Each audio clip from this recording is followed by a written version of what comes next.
Hi. I want to talk to you about the build that I've been playing for PoE 2, 0.3, sorry. 0.3, the Third Edict. The change to toxic growth made me curious because it made me think of the skill of Toxic Rain in PoE 1. Before there was a animation where you jump backwards, and it just made the skill kind of a little weird to play. For 0.3 they removed that, and now we can just shoot the pustules throughout the map. So we use this in combination with gas cloud to poison our pustules and they'll explode. So we use that for our single target damage, along with poison burst arrows, which fires a poisoning arrow at the enemy, poisoning them on hit. We are scaling poisons with this build being a Pathfinder, utilizing the nodes of Contagious, Contamination, and overwhelming Toxicity.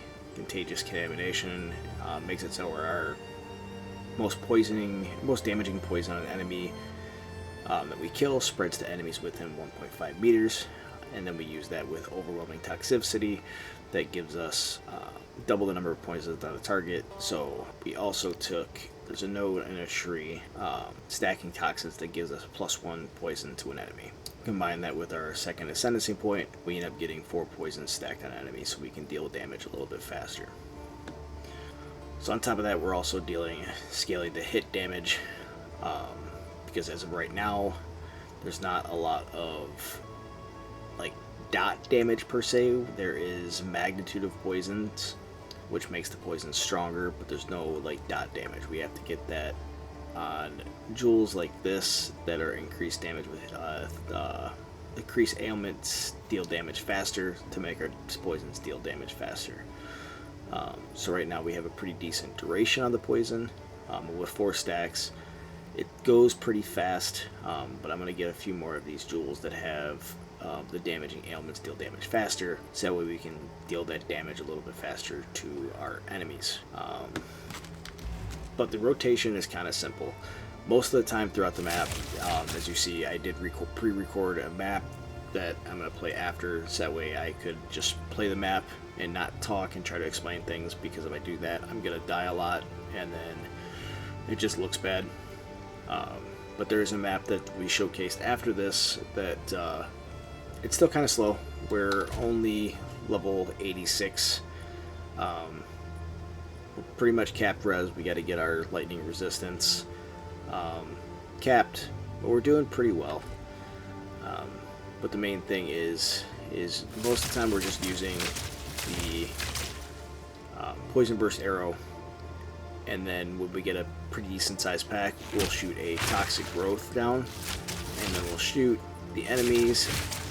And we hit the enemies or the toxic growth, it'll poison the enemies. When they die, they'll burst and spread that poison. Also, when you shoot your toxic growth, you can shoot a gas arrow, and that'll also spread the poison to the pustules. Other thing we're using is vine arrow. This slows the enemies down. It'll attach some vines, it'll slow the enemies down, and then we can hit that and go through it that way. So all in all, I mean, we're attacking pretty fast. We still have some work to do. We don't have the greatest of gear. So main things is we're getting a lot of attack damage, some attack speed. We're going to grab this node here. I wanted to grab all the poison nodes right here. We grab Toxis Tolerance to make it to where we're immune to poison. Escalating Toxins for increased poison duration. We grab Leeching Toxins for more magnitude, and then also 2% of life is recovered on killing a poison enemy. Every enemy we kill is poisoned, so we're always getting that 2% life back to help us be a little more tanky, more increased poison. Over here, we're starting to grab our defensive nodes, not that we're into mapping. We're grabbing enhanced reflexes. I'm going to be working my way over towards Falcon technique, because we're going to stack decks with this build. We already went over stacking toxins, blasting toxins for skill effect duration and increased poison duration. We grabbed Careful Aim for accuracy and proj damage. Came over here and grabbed Maiming Strike for the more attack damage. The maim isn't really that big of a deal. Come down here, we grabbed Acceleration for movement speed and skill speed. Skill speed is attack speed. And then we grab Piercing Heart. We're probably going to drop this now that we have a new support with Pierce 2. I'll go over the supports in a minute. We have Pierce 2 on our Poison Burst Arrow, so this really is no longer needed, so that way we can drop that and I can grab another damage node somewhere, or defensive node. And then we're grabbing Kite Runner for movement speed, projectile speed, and projectile damage. We might come over here for the bow damage and then grab this one for increases reduction to projectile speed, also apply to damage with bows. That seemed to be a good one. And then we're going to start working our way, grabbing some more defensive nodes here in a second. Our damage seems to be pretty decent for where we're at gear-wise. Now it's just getting damage on gear and things along those lines. We did get a pretty good diamond with 1% increased movement speed. That's kind of a not so great roll, but the gain 8% damage is extra chaos damage. Stun threshold, is what it is, but attack speed while by a rare or unique enemy, that's pretty good. So we got a 2-stat drool out of the diamond, which I think is pretty good. Gear wise, I went on trade. I will, if you go into your POB and you go to show you here, trade for these items, you can set your values to what you're looking for. Like for the last thing I was looking for was a belt, so I set my DPS down and came down to my effective hit pool, made that the most important thing. And then you just hit for let's say ring, you execute find best, it'll give you this. You can control click that open, it'll give you a trade link, and then you can go buy some gear. It'll give you a weighted sum, so if you go to the weighted sum symbol, actually let's do that real quick, because this is how I find all my gear for relatively cheap, and it's usually pretty good upgrades.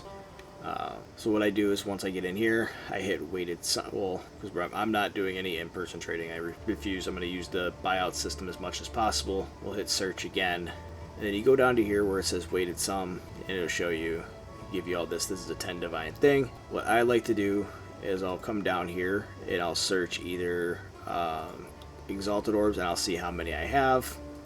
So we'll check that. This one, 50 exalts for a pretty good ring. Or you can check in chaos orbs as well. Search, see what people are selling here, and that's a excellent ring for ADC. That's a huge ring. But that is how I've been finding all my gear. Bow is increased physical damage, reduced projectile range. This kind of makes it so we have to stay on top of the bosses so we can stay, because if I wasn't showcasing the build, I would be in, I play on a controller.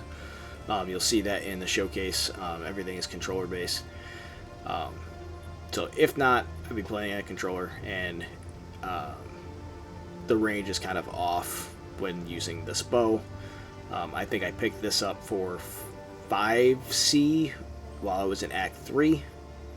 As you can see, we still don't have a rune up until this point. I think right after I ran the map, I hit this with 2 exalts, hit the +1 proj skills. So with the map showcase, doesn't even have the +1 skills to it. I think we're going to want to cultist bow for more of the chaos damage, but I have to look at the bases and things like that, everything, since everything changed.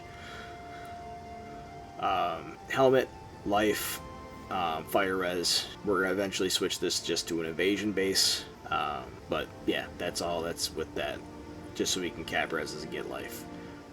Quiver is pretty decent quiver. Bunch of damage. I would like skill or projectile skills and attack speed on here, but I think I picked this up for 3C. Amulet we found off the ground. It's got cold, res, and strength. That's it. That's all that's on this one. Chest piece we picked up for 5C, and that's just got life and resistances. Ring we picked up for a couple C, resistances, chaos damage, and then this one we picked this up for a couple exalts. This one needs to be upgraded. Gloves are nothing to write home about. We got some life, resistance, and a little bit of damage. Nothing much going on there. Boots, movement speed, life, resists. And then belt, life, resists. That's it. Nothing super special. Nothing crazy with the items that we have. We just utilized trade and went from there. Like I said, the next steps right now, we're going to be looking for evasion on the tree, and we're going to get more evasion, start getting better gear. Next upgrade is a helmet to go more evasion based. But that's it. I've been having fun. I just reached maps. I wanted to get this out and show everybody what I've been playing. That's not Deadeye. Yeah, if you have any comments, any tips, any input, please feel free to comment. I appreciate everybody who likes, comments, and subscribes. Anybody who's following the channel previously. But yeah, thanks for watching the video, and enjoy the mapping content. I know it's slower, but bear with me. Hopefully we'll get faster and we'll get some damage. But I wanted to share something that I've been doing and I've been enjoying. Forewarning, if you do decide to play the build, it is slow to get up and to get your second lab. Once you get your second lab and you can stack more than 2 poisons on an enemy, things start to go faster. Oh, actually, before, I almost forgot. We didn't go over, I don't know what the skill gem button is. Ah, there it is. So, jump the gun there. Poison burst arrow, we're using bursting plague. That's blowing up our enemies and dealing 20% of their life as an explosion. And then we're using rapid attacks to increase our attack speed. Pierce 3, this is allowing us to pierce all targets. That's going to allow us to remove that node there. And then we're also using Deadly Poison 2. Supported skills deal 30% less damage with hits. That's fine, but we get 100% more magnitude of poison we inflict. We're also using Vine Arrow. We're using Prolonged Duration, magnitude, and escalating poisons. Targets can be affected by +1 poison from the supported skill at the same time. We're also using Plague Bear, as you see in the showcase. When we get around a big group of enemies, I use this a lot during Abyss. It releases a big cloud of energy and stacks our poison so we can blow up the pustules and kill the enemies all in like a big pack. We're using Magnified Effect to give us more area, and then we're using pin support to get pin up. I probably going to change this. This doesn't seem to be working all that well. And then we just stuck on Vitality 2 to give us 2% life regen while this is active. Toxic Growth, our main clear, that's helping us, and we use this for boss damage. Using rapid attacks to give us more attack speed. Concentrated Effect to give us more area damage but less area of effect, so that everything's more concentrated. And then we're using Exploit Weakness. We use this because we use corrosion on our gas arrow to break armor, and we're using multi-shot with the armor with the gas arrow. Doesn't seem like it works that much. I'm not sure if this is what we should be using. And then Deadly Poison 2 to do more poison damage. And then we're using Wind Dancer with blind support to blind the enemies when they hit us, and then more area of effect. That's the skill gems. Alright, this time I'm going to show you the map that I pre-recorded. But if you do, if you get a chance, please like the video, subscribe, leave a comment, and if there's anything that you would do a little differently with the tree or whatever, I really appreciate it. Appreciate anybody who likes and subscribes. And thank you.